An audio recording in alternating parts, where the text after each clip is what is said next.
So Rick, I think very, very tactically from the perspective of how to get started and what it takes, it does take some time, and I would envision, probably a 4 to 6 week. It doesn't always have to be this way, but elapsed, 4 to 6 weeks, really sitting down, talking with many people as possible in the organization that have an interest, a vested interest in ERM, to really get the mandate defined, really figure out what the results are going to be at the end, and then really have a foundation for putting together specific project objectives for how you're going to go about building it. And it's not, and that's where, quite frankly, when you get to the building phase, that's where there's a lot of leverage from a consulting perspective, because many have done this. When you actually get to the process building phase, don't sort of necessarily start that from scratch, because there's much that can be gained in leverage. But again, I would think I wouldn't think that it'd be realistic to think that you could sort of take a week to really get all of this together. I think it's going to be something north of 40 hours of consultant time. But again, not anything that's necessarily going to break the bank if it's done in the right way. Rick, let me just interject before you Sure. next slide. 2 other issues that I suspect you've experienced. ERM has to have the organization's support, and Absolutely. to translate that another way, it has to, I think, emanate from a CFO or an executive level enough so that it's going to be able to get the resource and attention it needs. Absolutely It's right. not a bottom-up operation, but probably a combination of top-down and bottom-up. Secondly, and I think this is also fundamental, we all like to think of ourselves as a generalist, and that is certainly true. There's a lot of generalists required in ERM, but when you're taking ideas to your senior executives, that team you're dealing with has to have the ability to speak the language, understand the business. They don't have to be experts necessarily, but it would be a serious problem if they don't understand the terminology, the business issues, and so forth of that company. So I think an effective ERM consulting group has to include expertise specific so that that communication gap is covered. So, excuse me. Great clarifications, Rick, and I agree 100%. I was in a roundtable discussion one time, and a person, well-meaning ERM person, raised their hand and said, what do you do in the instance where you can't get your done? And I thought for a second, the only thing that I could say was, you may want to just go home early that day. Because truly it is such an uphill climb if the mandate isn't there. Now, you can have the dialogue to sort of influence a mandate, but boy, if it's not there, it's going to be an uphill battle. This last detour that I'll deal with, the second of the 2, delusional optimism, and I'll just deal with this one quickly. I think this is just an instance where, in pursuit of opportunity, management just simply loses perspective of the risk context in which it's operating. You become, and sometimes it happens because you get softened by success. This is the way we've done it, and it's worked for 30 years, and there's this feeling of being bulletproof that sort of creeps into the ethos and the culture. And you just lose the scanning process. It either slows down or it ceases. So I think if you look at the BP situation, I'm using the term extremistan there. If you've read The Black Swan, you'll know that there are sort of 2 fundamental environments. Extremistan, where you're, or a mediocristan. So extremistan would be when you're operating outside the standard deviation in the bell curve, right? In those situations where you just don't know what's going to happen because the environment is so chaotic and complex, and things are happening that have never happened before. But I think if you really do look into the BP situation, they were operating in an extremistan environment, but quite frankly, I don't think that they acknowledged it. Now, that's not to vilify BP, but I think it's an outstanding ERM example. Second point there is that senior management just stops listening to or simply rejects important risk information. They check out of the risk dialogue. I think we saw this in the financial institutions.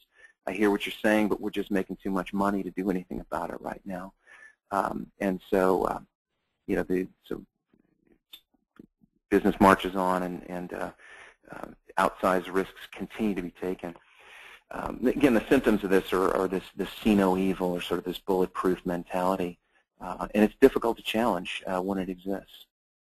What can you do about that? Number one, know where you're living, whether you're in extremistan or mediocristan.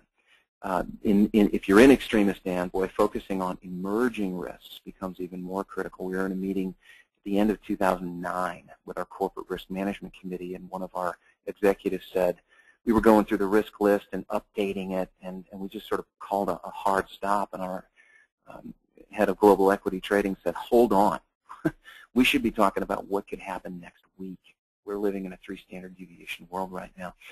And so when you're in an extremistan or a delusional optimism kind of a scenario, it's really important just to step back and say, what are the things that we should be thinking about next week, next month, in the next 16 to 90 days? And then lastly, I'd say stay very humble and teachable about your ERM capabilities.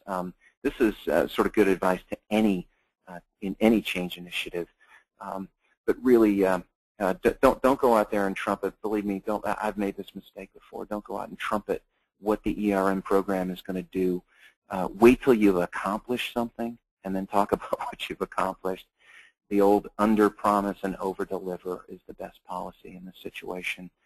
And I think what you find is that a humbler and wiser senior management team is able to speak to the value of ERM from experience, not from theoretical constructs. And you're in a situation where ERM has made a discernible value difference, and you can speak to the value of that. Well, we're very interested, as we said in the beginning, and thank you very much, Rick, to get your questions. If you compose those for a minute and submit them, then Marianne will address them as appropriate. I just thought it might be a moment, Rick, if you could just say a few words about Invesco. You've used it as a good example. And let me also just mention to the group that we are going to offer this series of webinars. The next is scheduled for the 19th of July, and we're going to be talking about the interesting question of how to enhance risk management in your organizations, but taking the contrary view of don't jump in the foxhole, but what can you do to really bring risk management's value to your organization on whatever level that is. Lori Solomon will be participating in that program, and I expect to get a few other folks that have very successfully made this road. So with that commercial, Rick, let me get back to you and Invesco. Sure. Invesco, again, a great company, managing company, an asset management firm based in Atlanta. We began the ERM journey about, well, goodness, about 5 or 6 years ago.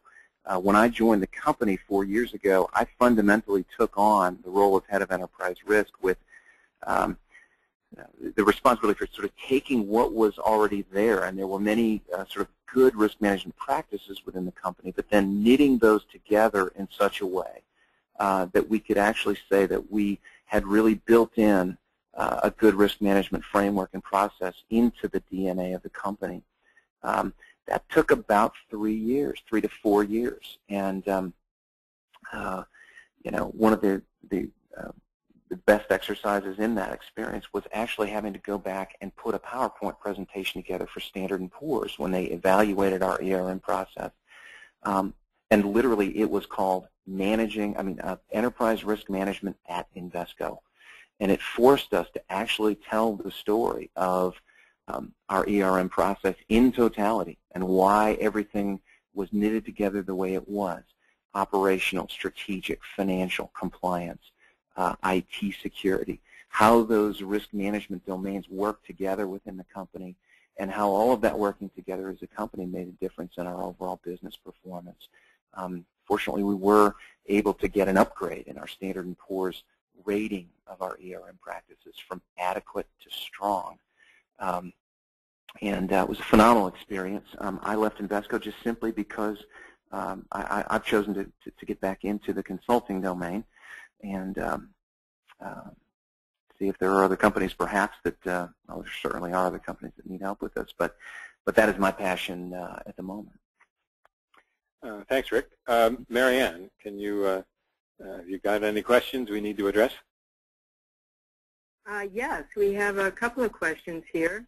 Let me see. The first one is, after we have the risk dialogue and receive buy-in from our stakeholders, what is the very next step in beginning an ERM project? I would say the most logical step is to start to put your laundry list together. And I don't mean to be flip about that, but I think at that point it is really useful to then go out and begin to establish an inventory of the risk issues that are facing the company, whether that's at a top-down level, looking at the risks across the entire company, or from a bottom-up perspective. But I would suggest that one of the most fruitful first steps is to begin to have discussions with executive management, asking them to articulate what are the, and again, I hate this is so simple and untechnical, but begin to ask the what's keeping you up at night questions. Let's get in that way because it's trite and sometimes not even respectful. But I think it's a good first step is to begin to put your risk inventory together, and then go about the process of assessing those according to whatever risk assessment measurement scheme that you've chosen. And that leads right into the second question, which is, have you ever seen a successful ERM project that started out with one division perhaps over another, where once you got, like, say, this master laundry list of risks, that you then prioritized them and found that, you know, one area of the company exhibited more serious risk, and you started the project there with the rolling out to a more company-wide approach later on? Absolutely, and I think it doesn't always have to go from top-down full enterprise. And so, you know, one of the other principles is that the RM process should evolve according to business needs. You know, again, that's part of understanding your mandate again. So there's a particular business unit that has an outsized risk profile, for example. It's okay to start there. You know, almost on somewhat of a micro basis. I think you'd still go through the same steps that we've discussed today. But in many cases also, as you know, in good change management, a lot of times it's very good to start with a pilot. It's very good to start with, you know, an area that is that has a real business need, a compelling, you know, sort of burning platform, so to speak. Do it there, and then, you know, frankly, trumpet that experience as an example that the rest of the organization can choose whether it wants to follow. Let me just also add, some organizations are very easily oriented that way. For example, universities. You might pick a campus, and then yes, the experience that you've developed there could be expanded.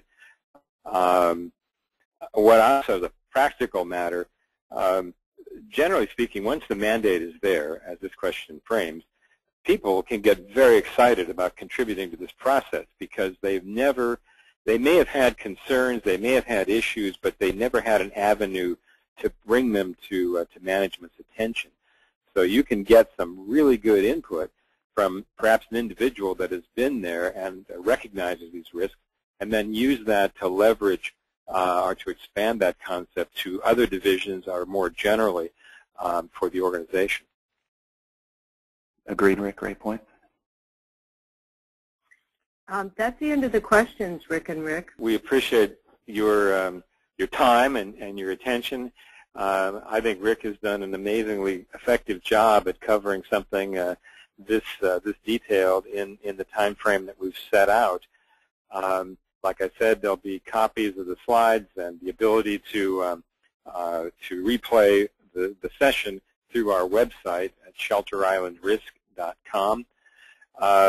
And we look forward to your continuing participation. If you'd like to get more information about the webinar series, please, you'll find that information on our website. Rick, any other thoughts as we close? No, I just thank you for the opportunity to be with you today. Thank you, Rick. Well, thank you very much for your contribution. We appreciate it. And Marianne, thank you. With that, we'll close the program and look forward to you next time on the 19th of July.